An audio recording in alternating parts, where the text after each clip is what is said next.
This is Starr Radio UK. She tried to hide it by the faded denim clothes she wore, but I knew she'd never been inside a bar before. And I felt like a peasant who just had met a queen, and she knew I saw right through her tight-fitting jeans. I asked her, what's a woman like you doing here? I see you used to champagne, but I'll buy you a beer. She said, you got me figured out, but I'm not what I seem. And for a dance, I'll tell you about these tight-fitting jeans. She said, I've married money, I'm used to wearing pearls, but I've always dreamed of being just a good old boy's girl. So tonight I left those crystal candlelights to live a dream. And partner, there's a tiger in these tight-fitting jeans.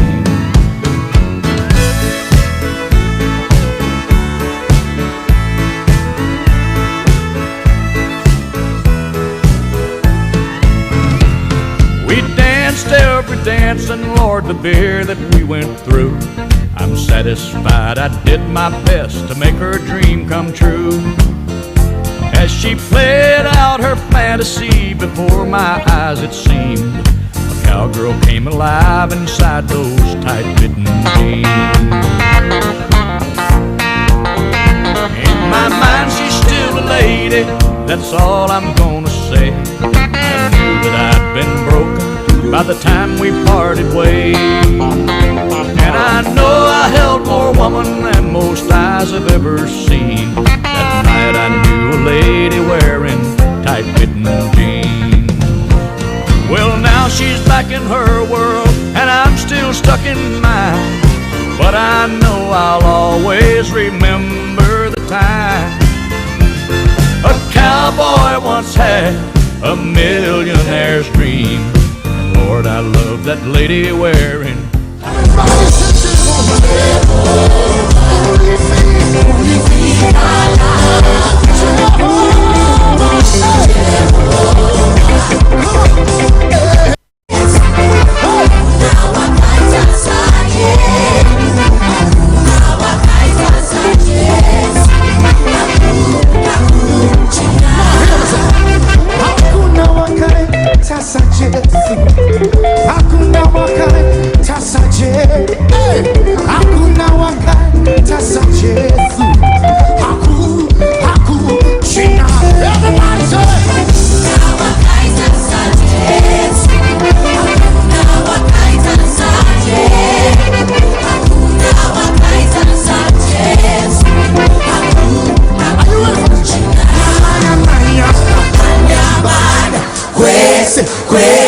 na tenderera, queste, na trava, queste, na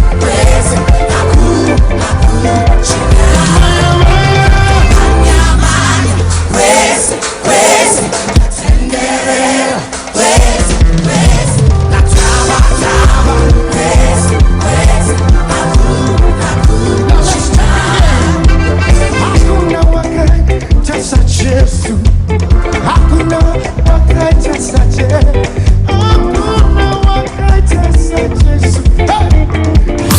Broadcasting worldwide, online 24/7.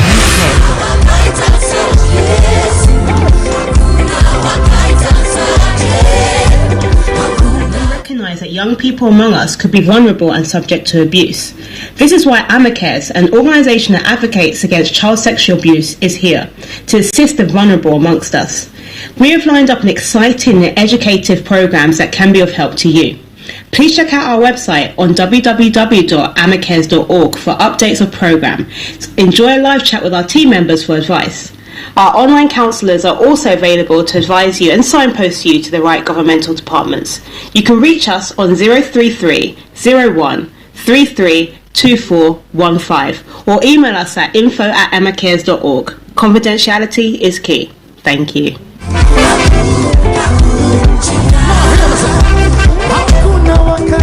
tasa Jesu. Hakuna wakai tasa Jesu. Hakuna wakai tasa Jesu. Haku China. Everybody say. Hakuna wakai tasa Jesu. Hakuna wakai tasa Jesu.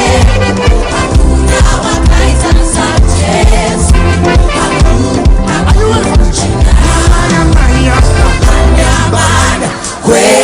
Quese, la tenderera, quese, la trava, quese, la cu,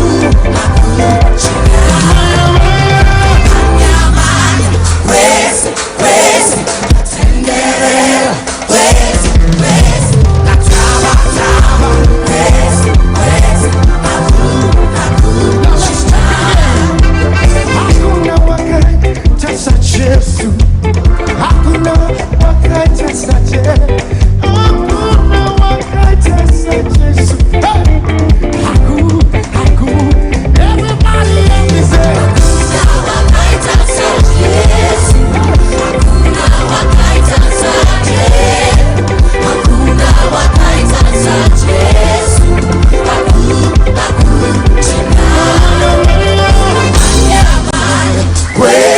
Quese, la tenderera, quese, la trava, quese,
abuse. This is why Amicare, an organisation that advocates against child sexual abuse, is here to assist the vulnerable amongst us. We have lined up an exciting and educative programs that can be of help to you. Please check out our website on www.amacares.org for updates of program. Enjoy a live chat with our team members for advice. Our online counsellors are also available to advise you and signpost you to the right governmental departments.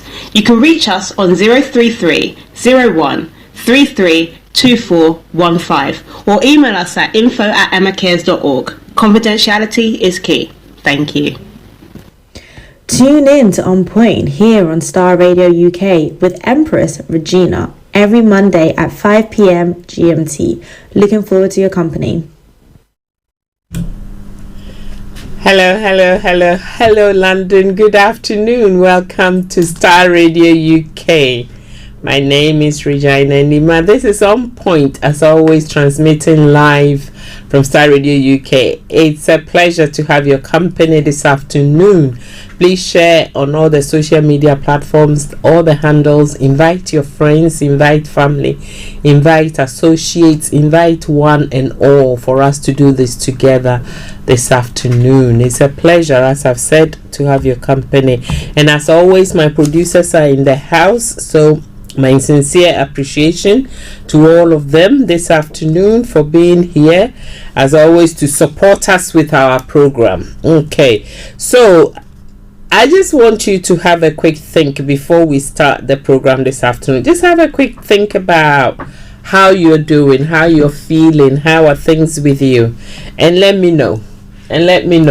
So that I can get a feedback and a feel of how you've been and how things have been with you. Okay, it will be so good. So let me know. Also, just make sure that this afternoon you stay tuned for the whole program. Okay, stay tuned for the whole program, because we are going to do something together. And it's going to be amazing. I want you to make yourself comfortable, because On Point, as always, we are going to educate, we are going to share information, we are going to discuss, and we are going to learn from each other. So make yourself comfortable. Make sure you're very comfortable so that we can do this together. And as you do that, have a think about how you're feeling within yourself. How has things been for you? How are things going for you? How are you in general is the question I'm asking this afternoon. You know why? Because there's a lot going on, and we just need to know. We need to check in and touch base from time to time, just to find out how things have been, how things are going. Where are you in your life journey? And I just need to know. Let me give you the studio contact number. The studio contact number, as always, is 0208 133 2257 133 2257 or 58. So please use this number at all times just to get in touch with us, and then we will be able to be of service to you as well. So just be in touch with us, and using that studio number 0208 133 2257 or 58. Okay, and you can also contact us by the WhatsApp or text message line 075 3966 1744 075 3966 1744. I just want to encourage you this afternoon. I've got something special for you. I'm going to share something I hope will be a blessing. I hope it will be an encouragement. I hope it will be something that you will find useful in this season that we are in this time that we are in. And I just want you to encourage yourself and be part of the program this afternoon. Okay, so invite your friends, invite families, invite everybody so that we can do this together. All right then. So this afternoon, what am I looking at? I'm looking at decision making. You'll be wondering why. I think it's time we do this. It's time we do this together. Okay, it's time we do this together because it's been a while. We've gone through a lot and life goes on. That's the key. Life goes on. It doesn't matter how much we've gone through as a world. The whole world has gone through so much changes, so much adaptations, so much things we have to adjust to, different things that have happened.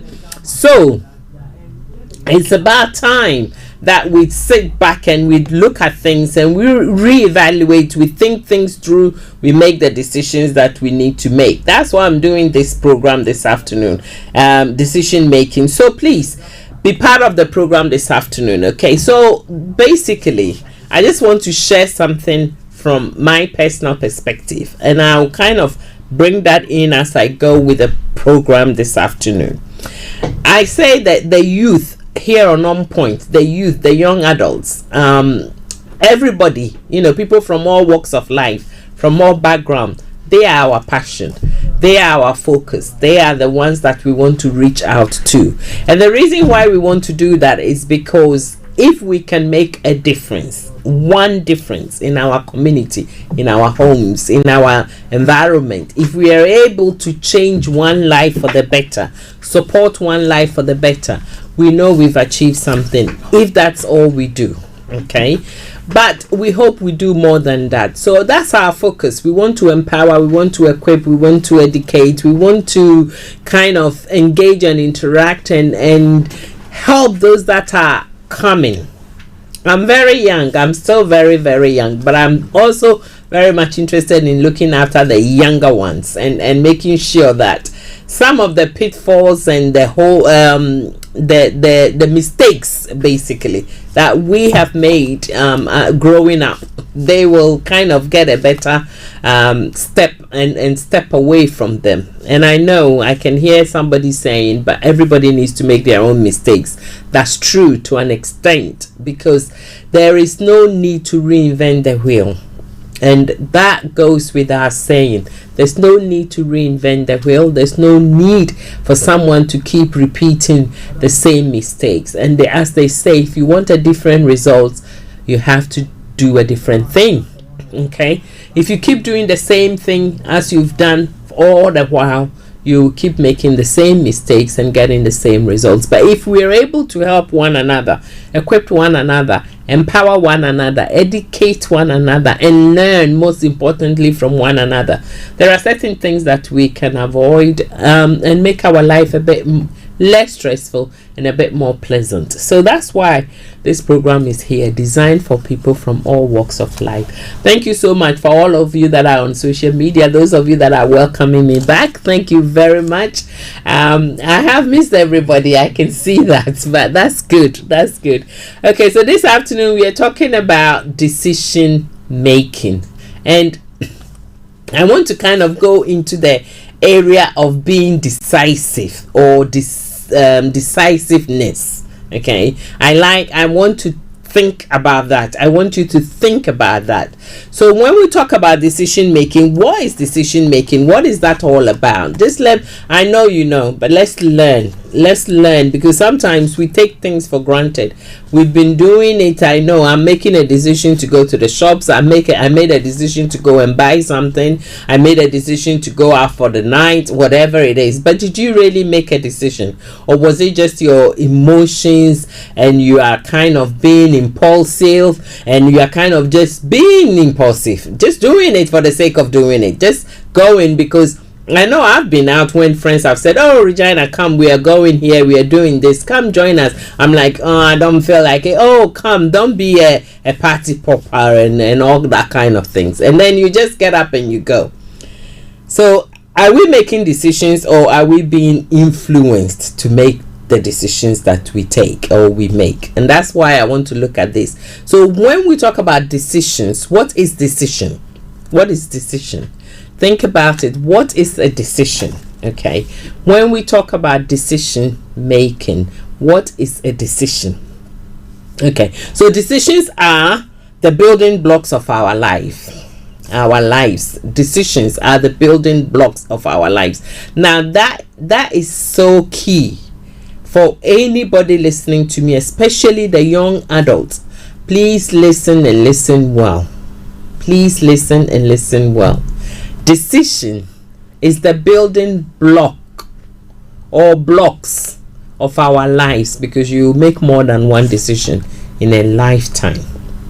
So decision is the building blocks of our life. You are leading your life, you're building your life, you're gathering so much information, you're going through so many things every day. You have exposure, interactions with so much information, different people from all walks of life, different things are thrown at you all the time. And every day and every time you have to make a decision. Everything you do. There's a saying that deciding not to do anything in itself is a decision. So there is a study that talks about being accountable for your actions and as well as your omissions.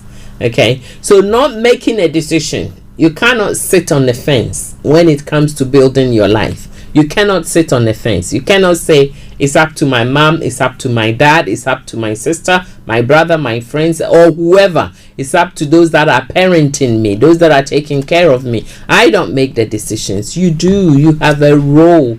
You have an important part to play. So making decisions is every day, every step, everything that we do. And it's the building blocks for our lives. So you are building a life. I don't know, whatever age you may be right now as you're listening to me this afternoon. It's a step, especially for the young adult, it's a step to the future. And for us that are young at heart and we are still building our lives, it's a step to greater things. Okay, is the step into the future, is the step into whatever decision we need to make. We are going to add onto our lives. We are not going to subtract. We're not going to take away. We're going to add and multiply, and that's why it's important. So decision making is the process of, or the building blocks for our lives. Okay, it's also a healthy mix of observing. Okay, so when we observe things, you look around you, and this is what I was referring to when people or friends or colleagues pick up the phone and say, oh, come out, let's go this. So you're observing. Okay, you're listening to things, you're making the decision as you go. So it's a healthy mix of observing, reflecting or reflection, okay, and retrieving feedback. So when we put all of that together, basically, before you make a decision, and as I say, some decisions we make on the impulse. So you just decide and off you go and you do whatever it is you need to do. But when it comes to life decisions, like things that are of importance, you need to take time to think about it. And when you're doing that, you're observing. Observing means you're taking in as much information as you can. You're looking at things, you're weighing the options up, you're looking to see which ones are going to be more beneficial, which ones are worthy of your consideration, and just trying to understand, digest the information that you have at hand. So you're observing, and then you will be reflecting. Once you've observed and you've come up with the information you need to come up with, and the options that you have at hand, you'll be reflecting on it. Now, when it comes to the reflection part, most of us skip that in life. Most of us skip the reflection part, or we kind of go over that one quickly. We get all the information, and as I said, I'm going to share a story in my own life. We get all the information, my own life experience pertaining to one aspect of my life. We get all the information, we put it on the table, we look at it, and then we skip the reflection bit. We don't reflect, because to reflect means you have to be very systematic. the reflection cycle requires a very systematic approach to doing things. Okay, you need to understand the information. So it's very important as a young adult, as a youth, you need to understand the information. And we say this all the time: I don't understand, I say it all the time, I don't understand. And at work, when something is going on, when we're doing a new learning of something and I don't understand, I put my hand up and say I don't understand, because it's important I understand the information in order to be able to apply it effectively and be proficient at what I do, so that I don't end up putting somebody's life at risk or putting the team at risk. So if you don't understand, you take steps naturally in any environment to understand the information. But when it comes to our life building blocks, decision making process, one thing I've come to understand is that we don't take time to reflect. And it's very key. It's very key in our life decision making. And then we retrieve feedback. How would we do that? We go to people. If you're like me, you have maybe one or two friends. You bounce things off each other. You have mom, you have dad, you have siblings. You bounce things off each other. Then they tell you something. They say to you, go A or go direction B, for example. Do it or don't do it, basically. And then you decide. Once you've gotten the feedback, you are back to square one. You still have to make a decision. And that is why I think we are in 2021, the first quarter of the year is beyond us. We are moving into the second quarter of the year, and I'm just wondering, where are we? Where are you? What are you up to? What decisions do you need to make now as a building block to your life for the future, for a better future? For a better future, because though you will make the decision today, you may not necessarily see the results for another few years. Bless you, producer. You may not see the results straight away. It may take a few months, it may take some years, it may take a few weeks in order for you to see the results. So when it comes to retrieving feedback and reflecting on it and observing the information in front of us, let me share my personal story here before we go on. And it's just an aspect of my life. All the information was presented. The mix of information, okay, the good, the bad, the ugly, was all presented by virtue of people who had inside information, okay, people who knows and knew. It's like when you're about to make a business investment, you want to go and acquire something. As a young adult, maybe you don't follow what I'm saying, but just bear with me. I'll try and explain as best as I can. So you want to go and invest your money. I think that everybody know. You've got a bit of money. Maybe dad has given you £10, £20, 30, 40, £100. I don't know. And you just want to put it into a savings. I was recently telling my girls, just look on the internet. Just go to the banks, speak to them, find out where do you, will you get the most if you put this money away for 5 years. And let the bankers tell you, because I'm not a banker. I don't know which one is the best investment fund to place money in for 5 years. So I told the girls to go out there and do their own research. I'm empowering them. I'm helping them to make these decisions for themselves. And they did. They went and did what they need to do. They came back. So the information is presented to you, okay, from people who have inside information, who are very knowledgeable, who understands the issue you're dealing with, okay, the steps you're about to take, the information that you have acquired, people who understands that information, then comes to you to give you insight. It's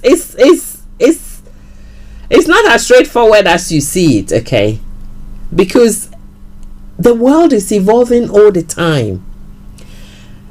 the information that is relevant today may not necessarily be relevant tomorrow, okay? And the information that was relevant 100 years ago or irrelevant 100 years ago was not relevant, may be very relevant today. But how do you put your finger on the button to say, this information is what I'm going to work with? That is a difficult, complex situation. And that's why you need to apply your reflective mind and thinking processes, as well as retrieving of feedback. So this is me. I got the information, and this is why I want to talk about this today. I may talk about it another time, but today, please, if you're listening, listen very well, because this is my own experience about a decision that I made. Okay, so all the information is there: the good, the bad, the ugly, the negative, the positives. And then I weighed up all the options, and then I made a decision. So then I went to get feedback of the decision. And I must be honest with you, 80% of the feedback was negative. Don't do it, don't do it, don't do it, don't do it. That was the feedback. And I'm like, what is your reasons? Because you need to understand. So what is the reasons why I should not do this?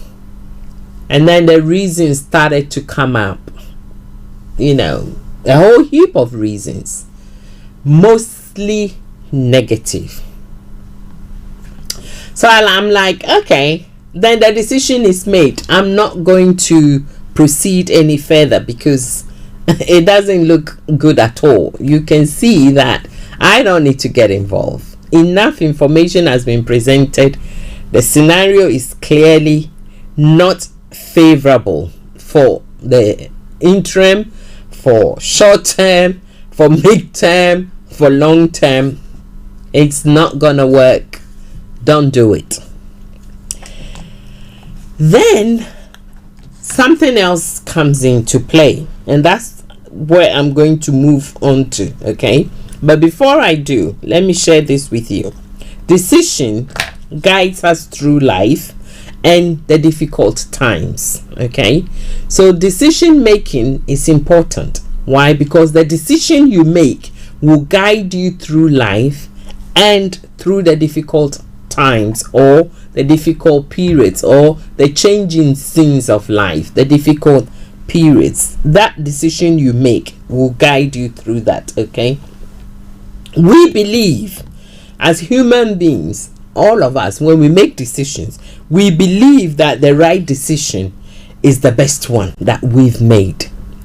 So all the information telling me 80% saying don't do this is not in line with your long-term plans, your long-term goals. It's even not favorable in the short term. So don't get involved. Don't do it. Just walk away and let it be. And you know, sometimes we feel big-headed and we are like we're up for any challenge in life. We can handle anything, especially if you think you are Tarzan and you don't need anybody to come and help you. You can roam the forest anyhow you want and do whatever you want to do in the forest. You feel you are big enough, and you've lived in the forest all your life, so it doesn't matter. That's where I went wrong. I'm not Tarzan. I'm young fish in the pond, not even the biggest fish in the pond. And therefore, listening to some of this inside information at the time I made that decision would have saved me a lot of wrong directions and turns and all that goes with taking the wrong turn. You know, when you are driving and you take the wrong turn, you can go around in circles for 20 years and you still will not arrive at your location. Why? Because you've taken the wrong turn. So sometimes it's very important, and that's why I want to teach this afternoon to the young adults. Please listen. I know, and I've always said it, mom, dad has your best interest at heart. Okay, anyone that is parenting, anyone that has, sometimes it may not be even the physical, the connection. They may not be your biological parents, but they may be the ones that are taking care of you. It may be a brother, a sister, who is responsible for your emotional well-being, your psychological well-being, your physical well-being, and is responsible for you becoming a better adult. Not because they just want to control your life, but because they care. That is so key. It's only people that care about you will be honest enough to tell you the good from the bad. Okay, and sometimes it's not pleasant. In my case, when I was told the good from the bad, because it wasn't pleasant. And I thought I was Tarzan. And I can climb any mountain. I thought, okay, let me just try this. Let me just try it and see. Try it and see. What I forgot is life is not try and error. The years that have gone by, that's it. You cannot retrieve them. And of course, I am a believer. I'm a pastor. I do, encouragement, preaching, whatever it is. And I believe that God can restore. But can you imagine if I had listened, and instead of restoration and restitution, I actually was blessed with everyday, multiplications? Things would have been a lot different than what they are now. Okay, so when we are making decisions, it's important.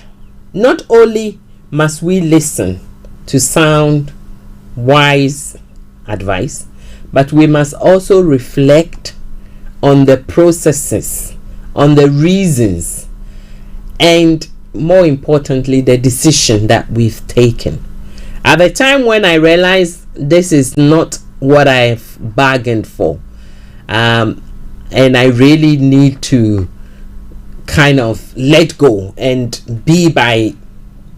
accept that I did take a wrong turn and come out of it.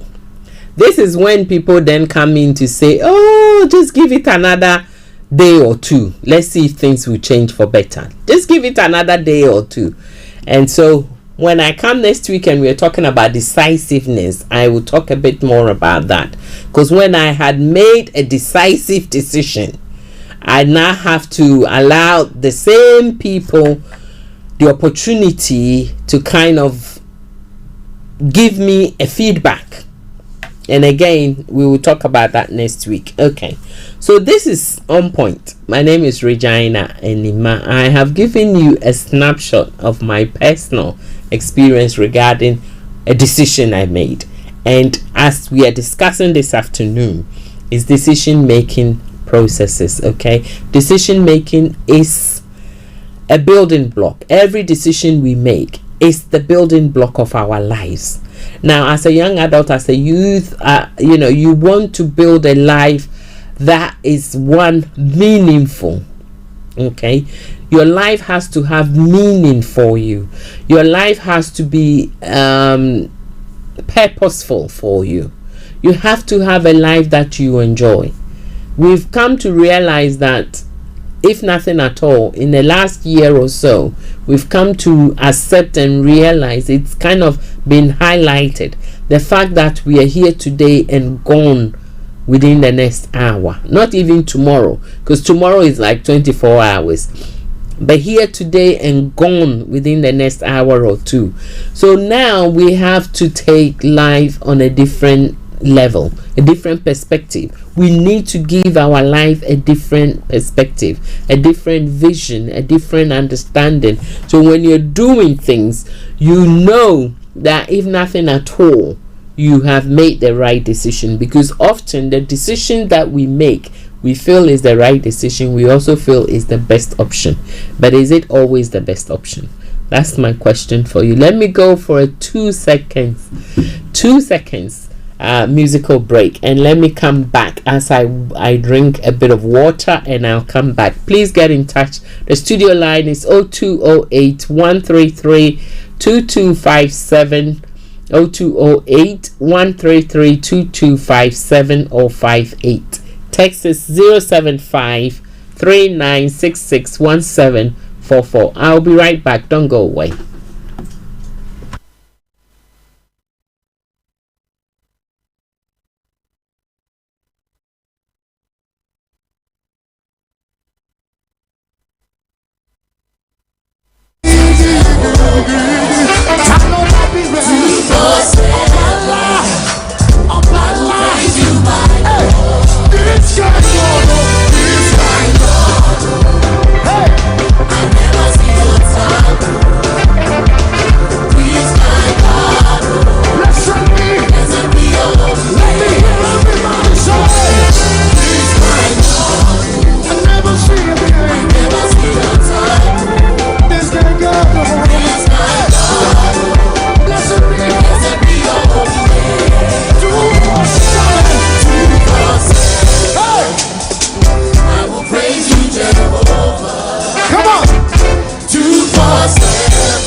Okay, thank you so much and welcome back. Welcome back to On Point. My name is Regina Anima. This is Starr Radio UK. As always, our contact numbers are 0208 133 2257 or 58. Welcome back. It's a pleasure to have your company. Greetings to all our listeners wherever you are. Share it on Facebook, share it on Twitter, share it on Instagram, YouTube, wherever. Invite friends, invite family, just so that we empower each other.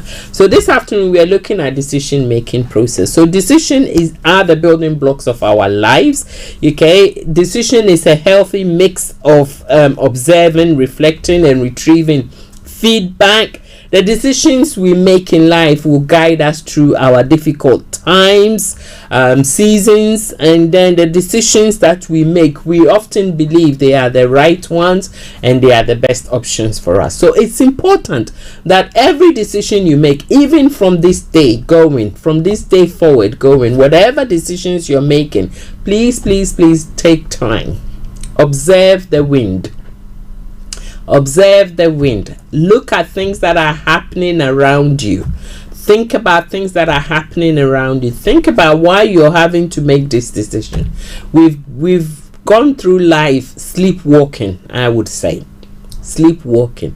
We've slept through life at times. We've taken things for granted, as I was sharing not long ago. Some of us have felt, including me, felt like I'm a Tarzan. I can do all things. I can travel the jungle. I'm not afraid of anything. I can deal with everything and anything that comes my way. But it's not always the best decision. It's not always the right thing to do. We need to take time.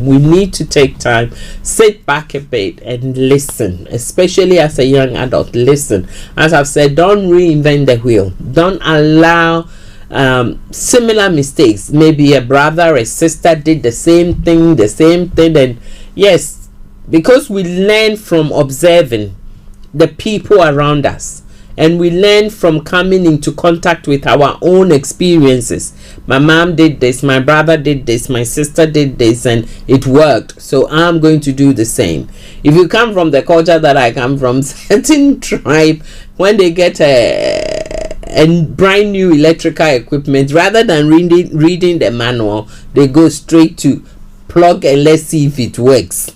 And then they just go and plug it in. And it's been, it's a saying, because before we even go to read the manual, we actually turn on the device or the equipment or the whatever it is to see if it will work. I mean, come on, you've just bought a new appliances or something. It's bound to work. The chances of it not working is very slim. Yet, instead of taking 2 minutes to read the instructions, to understand the instructions, and to learn how to operate the equipment, we try it by error and we plug it in, and then if the thing goes boom, then we know it's not working. Meanwhile, we haven't done our proper checks.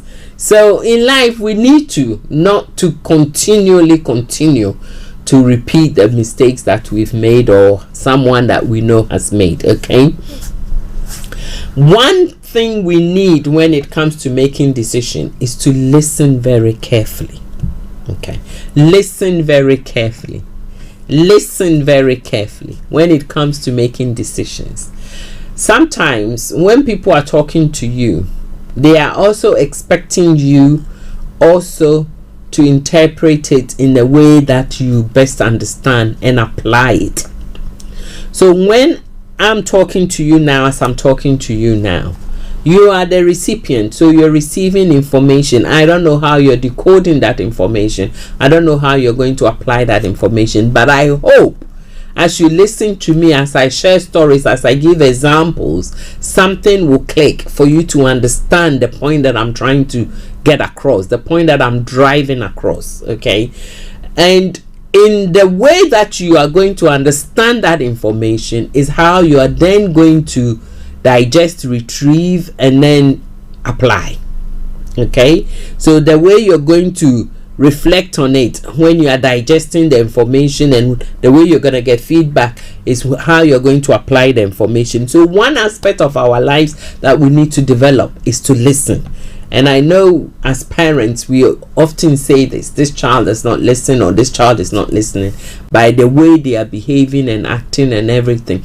But it's important you develop your listening skills from a very young age. If you do that, it will help you a long way in life. And if you are not young, but you are young at heart like me, start developing your listening skills. Listen more and talk less. Listen more and talk less. So to listen, it means we have to have our eyes open wide. Yes, you need your eyes to listen, not just your ears. Your ears are important, but your eyes are also listening. Why? Because you're observing. They talk about body language, and then they talk about communication. Okay, so we talk about verbal communication and non-verbal communication. So body language, so when you're listening, you're watching people's body language. What are they doing that you don't like? What did you see that wasn't pleasant and you didn't like? So listening involves the eyes. You need to look, you need to hear, okay, and you need to observe. That comes under listening. So you're looking, you're hearing, and you're observing. And that is where we go wrong. That's where I went wrong. I was looking, I was listening, but I was not observing. And that's where, with reflection over a period of time, I've come to understand I was not observing, because there were indications, there were telltale signs, there were things that could have helped me in that decision making process, but I was not observing. Why? Maybe I was too busy.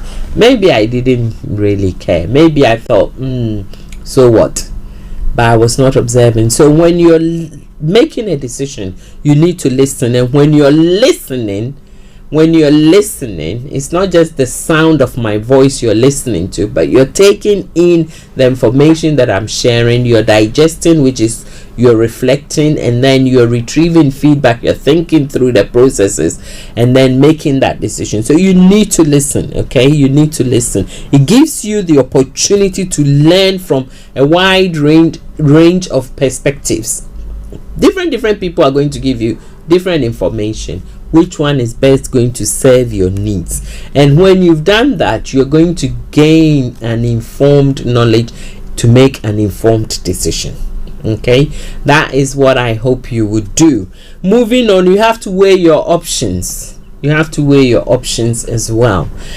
Once you've been given a pile of information, be it about your finances, be it about your decision to go to further studies, or whatever it is, if it's about your work, if it's about your personal relationships, maybe you're about to enter into some kind of a marriage or whatever it may be, you really need to take time to make an informed decision. So you need to weigh your options.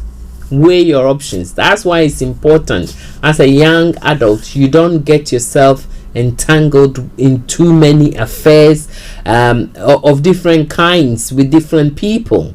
You don't have time for that, and it can be emotionally very, very demanding. Okay, and it will add to confusion. If you're entangled, or if you've entangled yourself with different kinds of people, and all these people are a circle of friends or a circle of associates that are influencing your life. They're all throwing information at you at every point in time, at any point in time. You've got a lot to do. You've got to go back. You're listening, so you're looking, you're hearing, and you're observing. And so imagine if you've got 4 or 5 different people doing that, and you have to do that with every information they throw at you. That's a lot of work. You will even become more confused, as they say.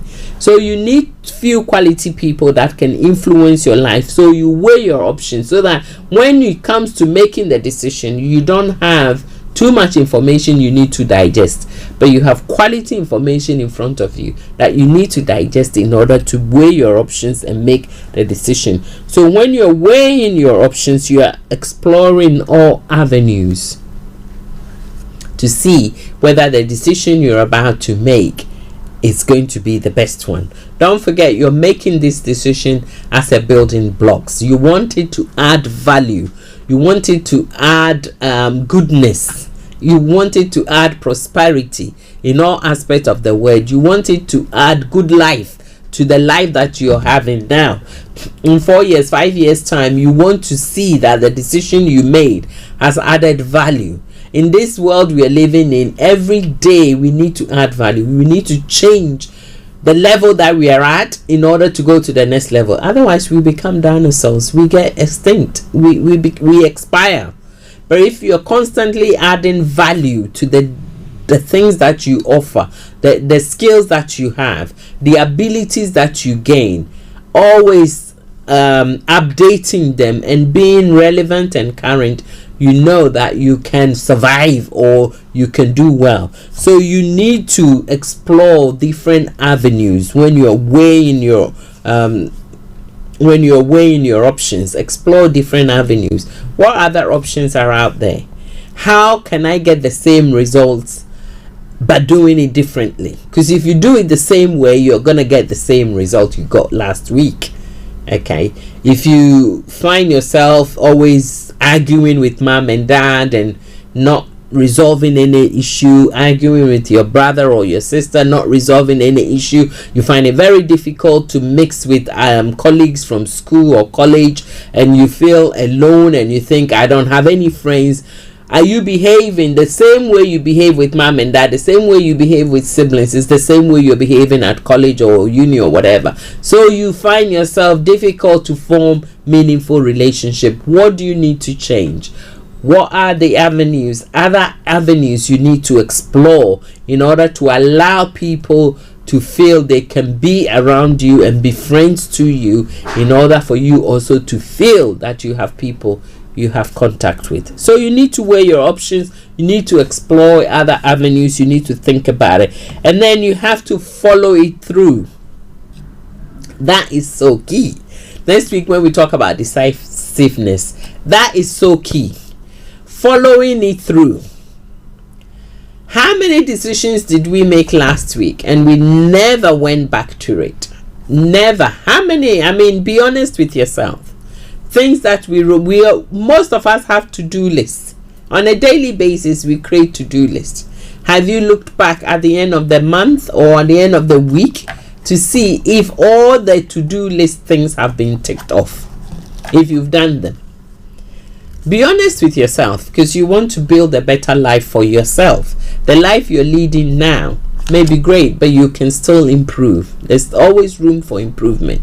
And if your life is not going the way you want, and you find yourself, as we are coming on the other side of this national pandemic that we've all been through, and the changes that we had to adapt to, and you want to, it's an opportunity for a fresh start, a clean slate, something new to happen. Have you stopped to think what decisions you need to put in place, what steps you need to take, what do you need to tweak, or what do you need to change, modify, adapt, so that you don't get the same results you were getting before the lockdown? What is it that you need to do? Only you can answer that question. So this is an opportunity for you to sit back and look at that. Okay? So follow it through. We make the decisions sometimes, be it, any decision. Whether we've taken time to reflect and done it properly, or we've done it on an impulse, or we've done it over 10 years ago and now we are dealing with it. Have we followed it through? If we haven't followed it through, then it's as good as not making the decision in the first place. Okay, so any decision you've made and you've not followed it through is like as good as you didn't make that decision at all. And to follow it through, we need time to push that decision. You need time, and it's good to say to someone, I need time to think about this. Don't rush into making that decision. I need time, I need space to think about this. It's very important. Follow it through. Don't just abandon it. No, don't continue in the path when you realize that you have not taken the right turn, or you've made a decision and you need to adapt and change it and review it. Because every time we have to go through this, life is always changing, so you need to go through that process. You need to stop, think about it, decide whether the decision you made yesterday is still relevant and applicable today.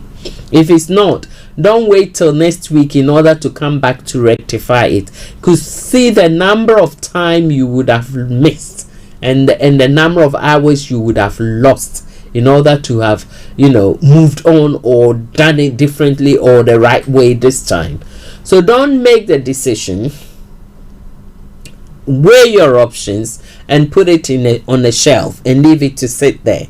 You have to follow it through. Even if you action it, you still have to follow it through. And following it through, you need time to push it through. Okay, you need time to push it through. Some decisions, as I said, will take time for the manifestation of that decision. In order for you to see the desired results, it will take time. If you're going to put money away for 5 years in order to see the kind of returns you are hoping for, it's not going to be tomorrow, it's not going to be next week, it's not going to be a year, it's going to be 5 years from now. So some decisions will take time, and it's important you allow that time. But as that time is being given to that decision, you still have to keep an eye on things. You still have to make sure, reviewing it to make sure that you've made the right decision. And the thought that comes to my mind right now is things to do with life policies and insurance and things like that. Some of us made those decisions and we left it there, and we haven't gone back to review it. Is it still relevant? You're paying for an insurance policy, the same amount you've been paying, perhaps it's increased, perhaps it's decreased, and you really don't know where you are with it. And I will deal with it tomorrow. I will go and check it tomorrow. I'll give them a call tomorrow. Come the next year, I'll give them a call tomorrow. Now is the time to follow things through. So you need to go and check and make sure, okay? Make sure after you've listened to others, after you've examined your options, you are now ready to make an effective decision and have an option, okay? And that's important. When you've reviewed and listened and observed and you've weighed your options, it's time to follow it through. Follow it through by giving it time, okay? Pushing it through by allowing things to happen the way that you want it to happen, okay? And then making sure that you review it at every stage that you go through.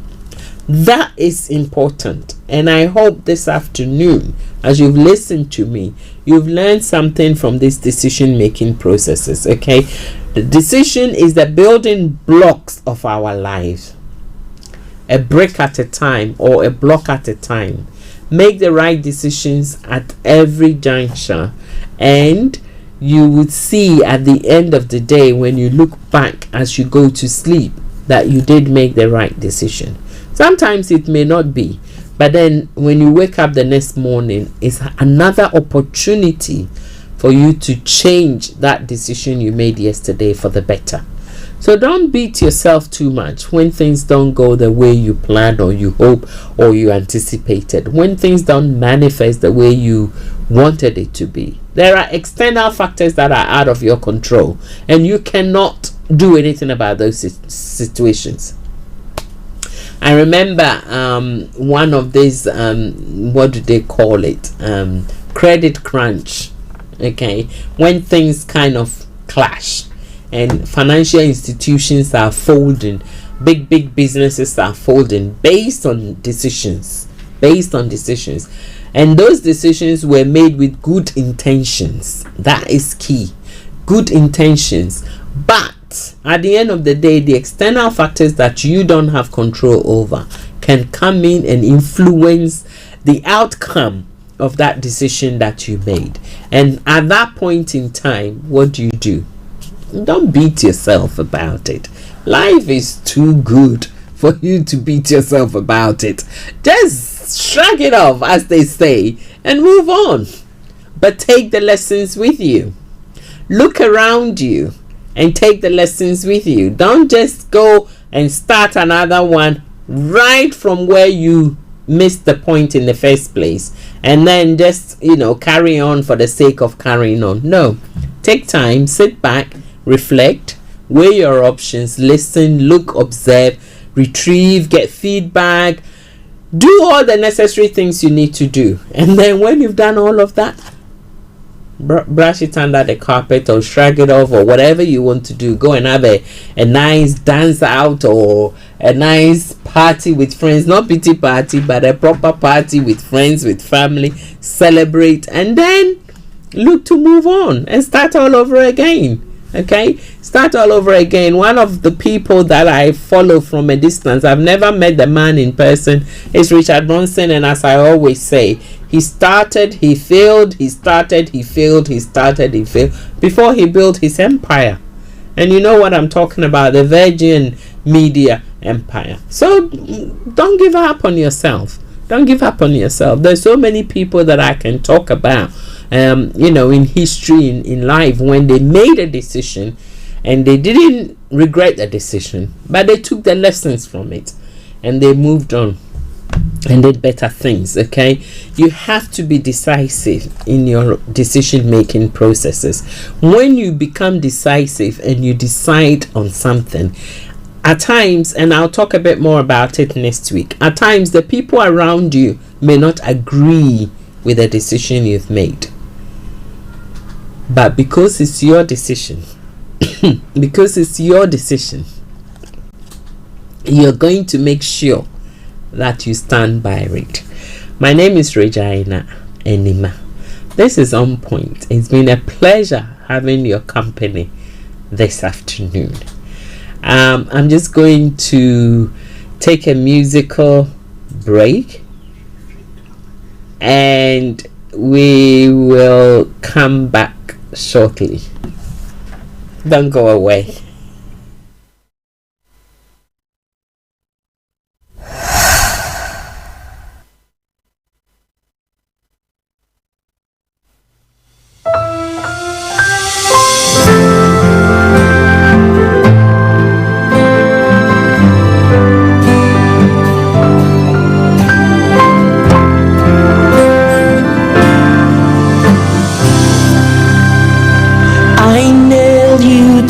the cross with my sins.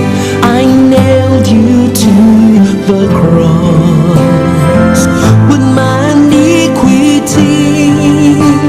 I nailed you to the cross with my transgressions. Still you died to save my soul.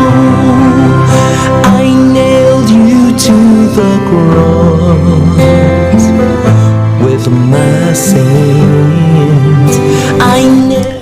Thank you so much. Okay. So the next segment here on Point Star Radio UK, we are going to take, as always, our Ama Care segment, and I just want to say thank you for your company this afternoon. At the end of this segment, you may not hear my voice again. I wish you a pleasant week, a pleasant everything that you're doing. May the Lord rain his blessings upon you. Okay, take care. And Ama Care is here.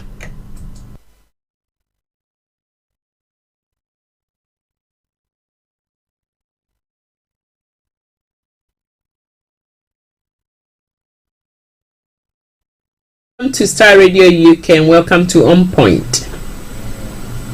Thank you very much. Okay, where are you speaking from this afternoon? Which part of the world? I'm speaking from Ghana. Okay. Okay. I'm in the Greater Accra region.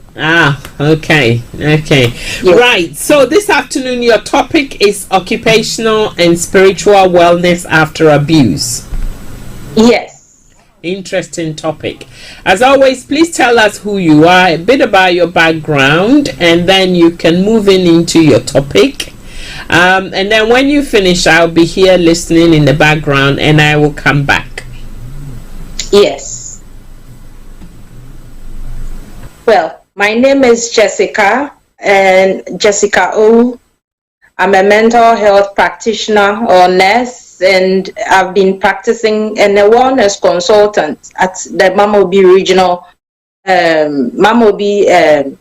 Regional Hospital in Accra, and I've been working and doing this work for the past 5 years. So today the last time we spoke about wellness, that's physical and social wellness after abuse. So today we are going to continue with the spiritual and the occupational aspect of it.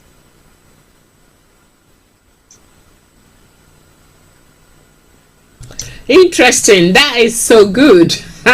Interesting. Okay, so the spiritual and the occupational wellness after abuse, that's what you're talking about. Okay, so I'll give you the platform for 10 minutes.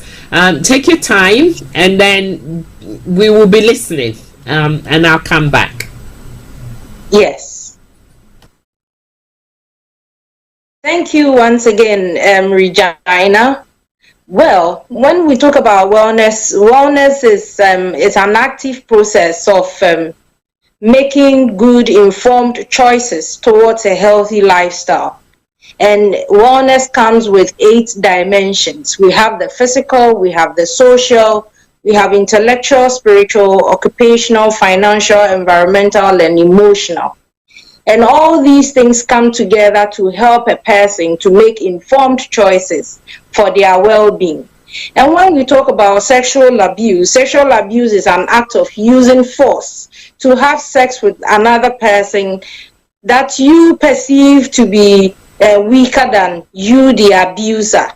So when we talk about sexual abuse, that's what we mean. But today, after we've spoken about the social and the physical aspect of wellness, today we are going to talk about the spiritual aspect of wellness. I believe every individual has a belief that tells them that there's a spiritual being, or there's a higher power that we all seek our help and support from. So when we talk about spiritual wellness, it allows us to be in tune with our spiritual selves.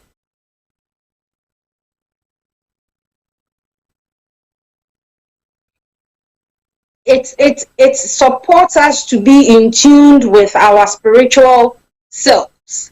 And this level of wellness help us to find out what our purpose is and meanings to our life.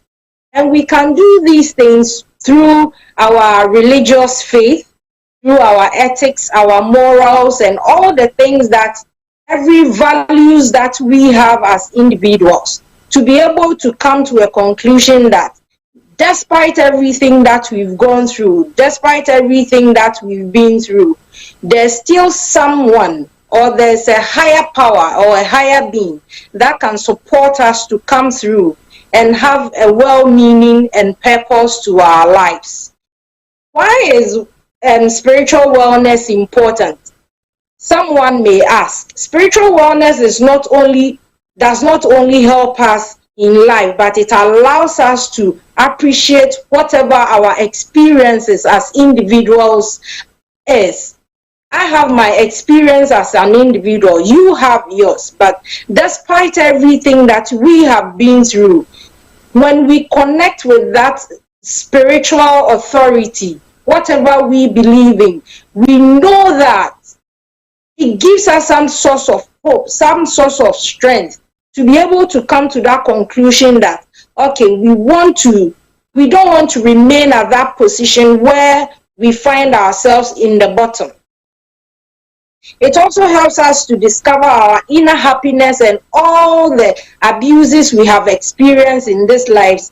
It makes us to strike a good balance between our individual self and whatever we have gone through.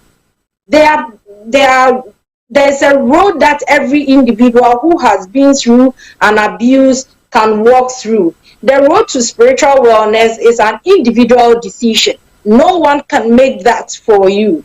You do that on your own.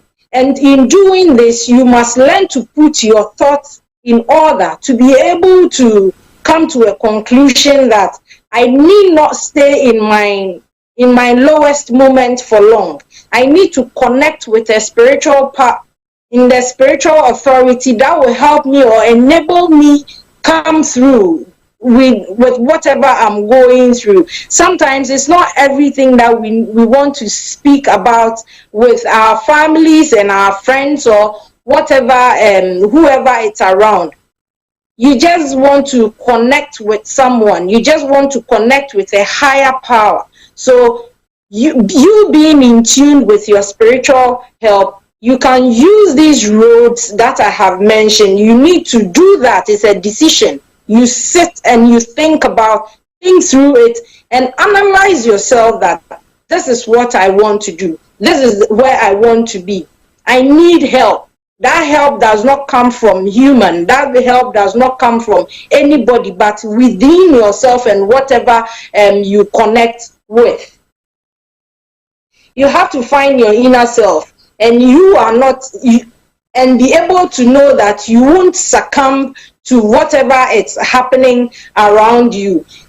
The roads that I speak, you have to spend time with yourself in meditation or in practicing relaxation, mindful relaxation, in prayer. Accept who you are. Secondly, you need to accept who you are. If you are in tune with yourself, if you are in acceptance with yourself, you will know who you are and you will find your purpose in this life, which will lead you to on your road to recovery. After an abuse, you can do so many things, so many wonders that people will marvel that you are the person who has experienced these traumatic experiences in your past. we need to find that by also taking time to experience the good things around us. Many a times when people go through a lot of things, they shut themselves out of this world and would not want to connect with anything again. So there are so many good things happening around them, and they wouldn't have the time and feel the positive energy that surrounds them. You need to take your time, take your time, take a breather when you feel that you are way down, and then come back again and enjoy the good things that surrounds you. Find any religious faith you are comfortable with, that speaks to you, not what someone will force on you. And then when you find out the good and the positive things that is in that religion, and then seek the source of it. Find out what it is, what speaks to you about that religion, and then connect with it. Because nobody knows, nobody can teach anybody how they should connect spiritually with anything that they believe in, unless the person, it's an individual choice, it's an individual decision that you make. So find any religious faith that it speaks to you, and then you explore in that area as well. So we come to occupational health, wellness. Occupational wellness helps us prepare for work and do what is intellectually satisfying, internally satisfying, and meaningful in our life, in our daily lives. It also helps us make informed choices as to the kind of work we would want to do, and also concerning our recovery from abuses. So many times things happen to us that, and after you have recovered, that's when you find your purpose, that okay, this is what I can do. Just like we at Amacares do. There are people, we have volunteers, and we have people at Amacares who have been abused, and then they have come out that, well, since we have gone through this, there's a lot in us we can do to support people who have also gone through abuses as well. So Amacares has come together is by going through an experience in life. It has also given you the strength and the new ideas that you can also do so many things. That's why we came up to support people who have been abused, who have been neglected, and they feel that they are in this world alone. So that's what we at Amacares does, and we do. Why occupational wellness? Why is occupational wellness important? It allows you to communicate your values and your values through what you do. Because by doing our volunteering work to the community wherever we find ourselves, we are able to capture the people who have been abused in that community or wherever we find ourselves, and also give them the support and the values we have learned as individuals to impact in them, for them to also come up with good living, to help them recover from whatever experiences they have. It also helps them to identify their stresses. When you have when you are in tune with yourself, you are able to tell the kind of work you do and what your stresses are. I wouldn't want to use the word trigger, because the word trigger itself triggers emotions already. So I'm saying stresses because we all know our thresholds. We all know the things that supports us to do wonderful things and the ones that also drains us. So if you know something that you do that drains your energy, you should be able to identify those things when you are working, and then stay away from them, or know how to manage those stresses around you.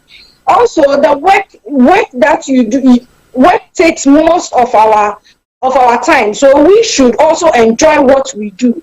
When you are working, whatever you find your hands doing, you know that it takes most of our time. Most of us, some people even work like 7 days a week, others work 5 days in a week, and it's for hours. Some do 12 hours, some do 15 hours, some do 18 hours, and all these things takes most of our time. So if you don't enjoy what you are doing, and you are someone who has been through an abuse, or you are in any abusive situation, you see that you are always drained. And sometimes that's when you are not even careful, your own colleagues will say that you hear people dying by suicide, and then all they say is that the person was at work, lively, and was enjoying the work and everything, but internally they were not, because they are not able to differentiate between what they are going through and what is happening and the work they are doing. So your work should be something that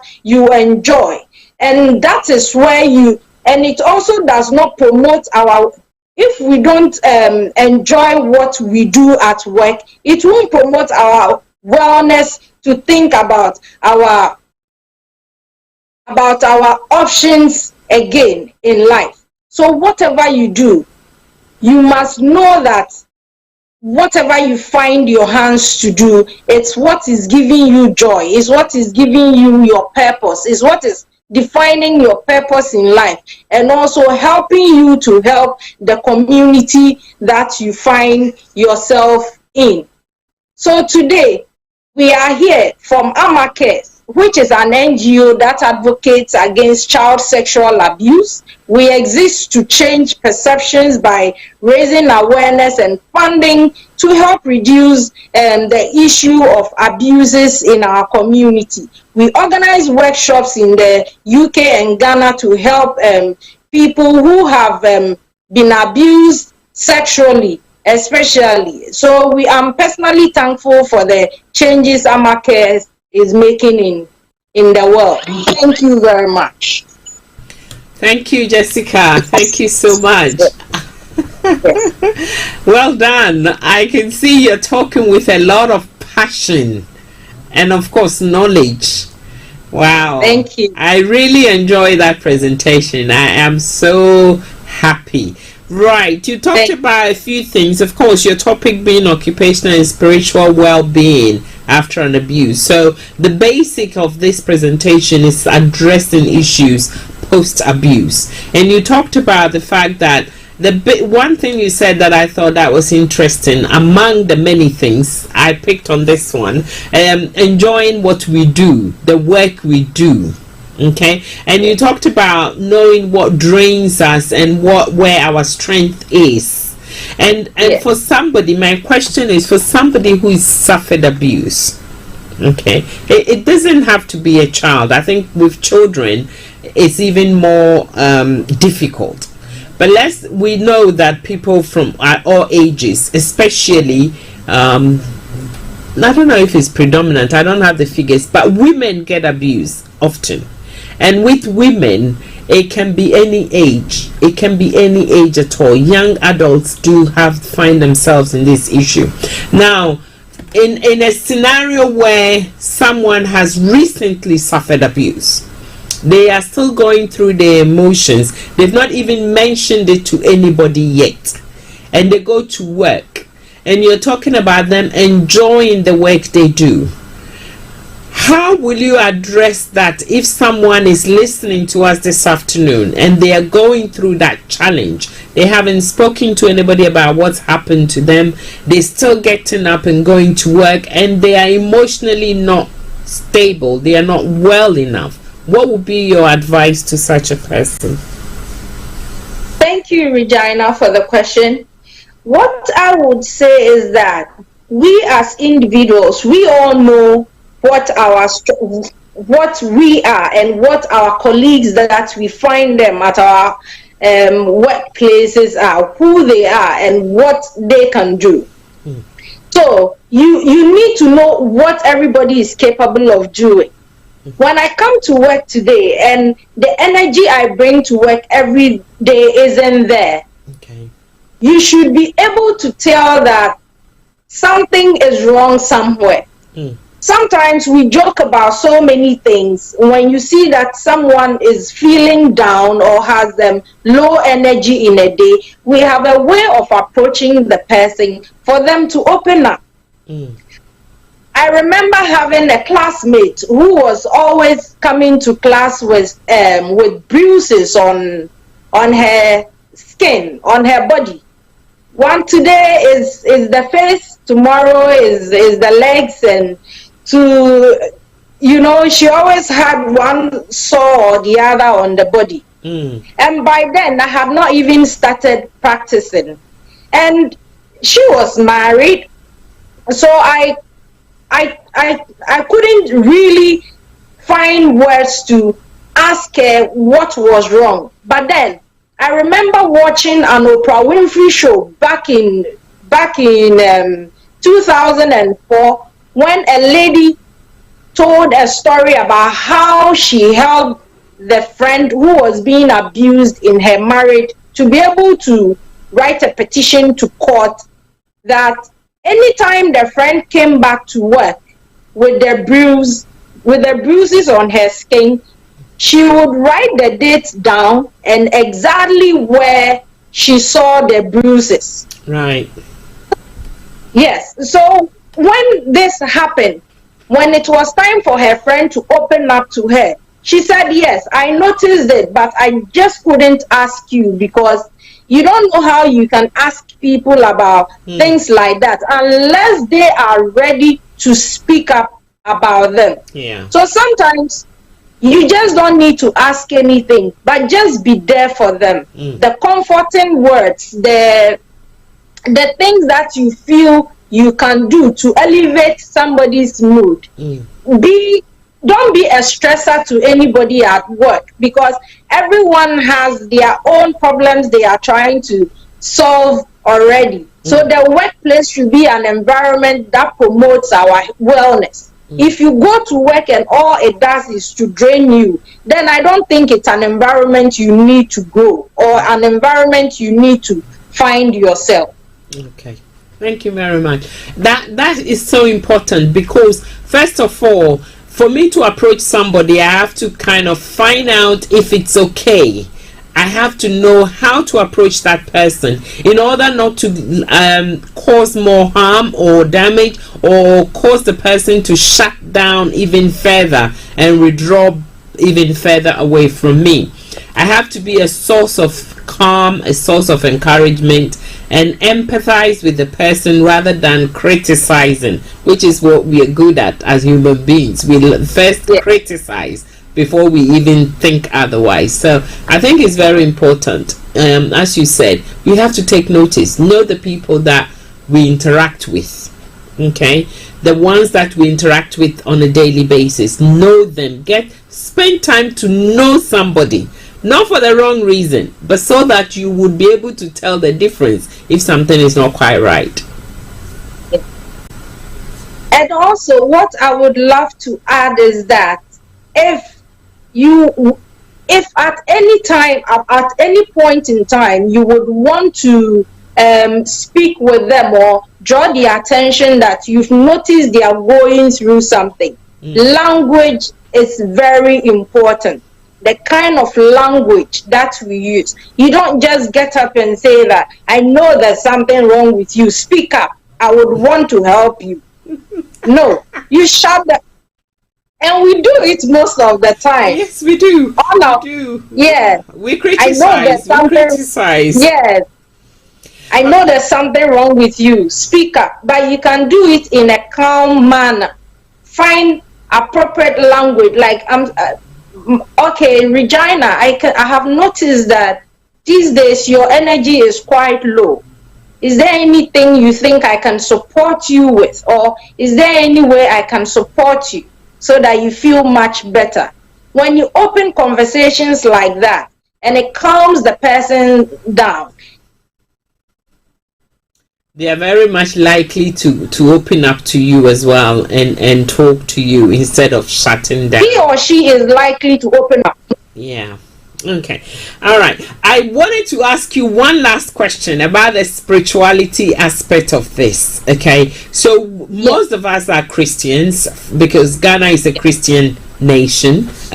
Not being political here, but most of us are Christians, and spiritually I have gone through a trauma.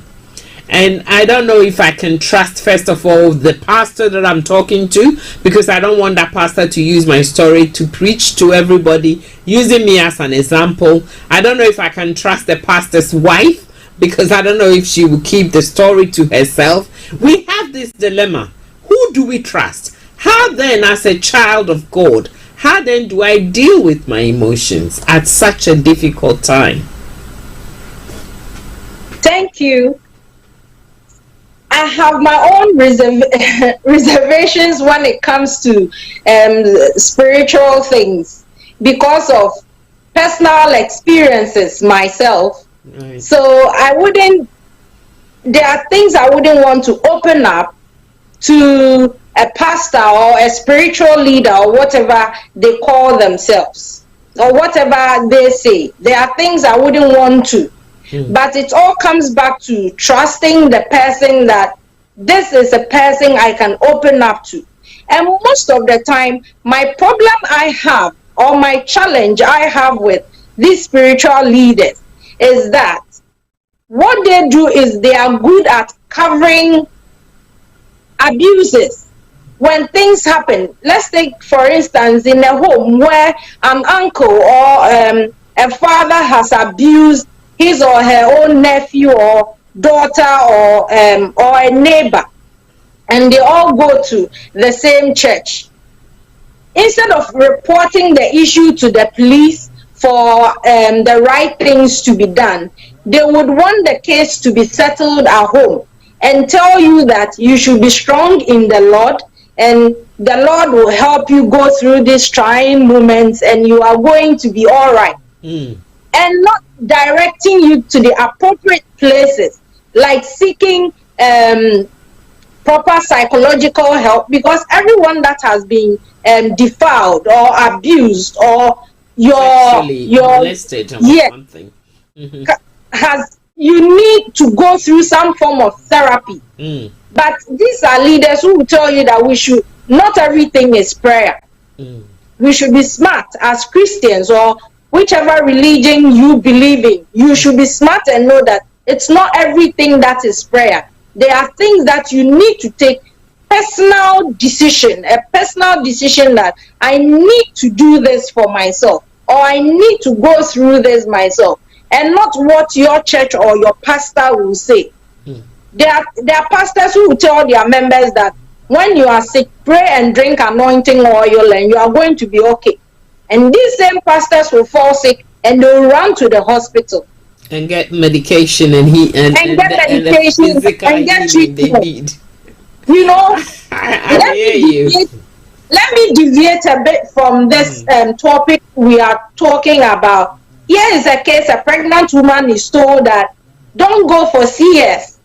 You shouldn't do CS when you are due for delivery. But then you see that same pastor's wife is due for delivery and will go for CS and come back safely. A lot of women are dying because they refused CS. Wow.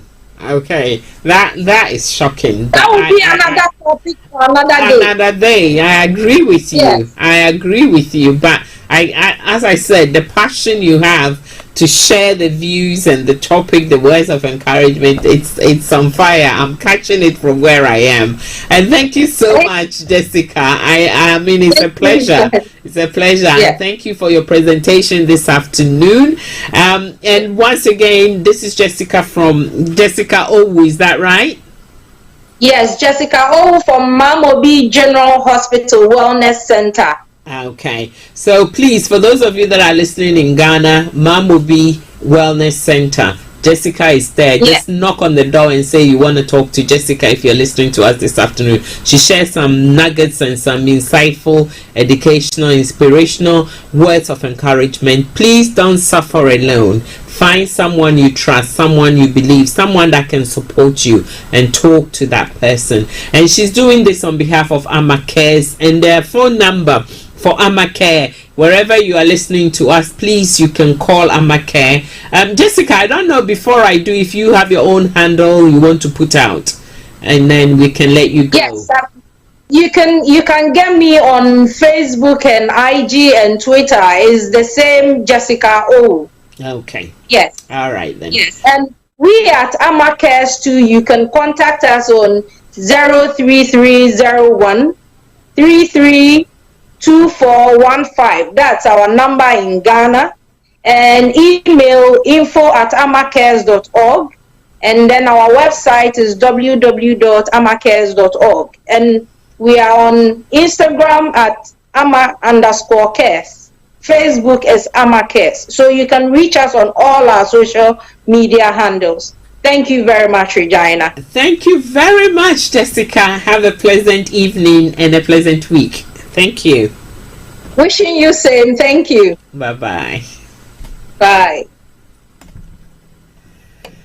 Okay, so that's Jessica on behalf of Ama Cares with a wonderful presentation this afternoon. Our occupational and spiritual well-being after abuse. And please, you can revisit this presentation here on Starr Radio UK. You can revisit it. If you go onto our podcast, it will be there. You can listen to it again. Please seek help.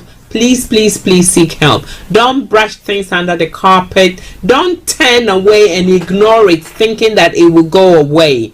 Don't just put a blind eye to it. And one thing again, she said, if you are going to be a source of help, do it with the right language, with the right mindset, with the right attitude. Do it for the right reasons. Don't just go, making situation worse for anybody. The person is already going through a lot as it is. Thank you so much. My name is Regina. I'm out of here, and I'll see you next week. Stay blessed. The Prasad's Automotive provides affordable, high-quality service and repairs for all makes of cars, charging from 50% of London main dealer labour rates. At the Prasad's Automotive, they have the knowledge, experience and facilities that equip them to deliver excellence and quality to their clients at a personal level.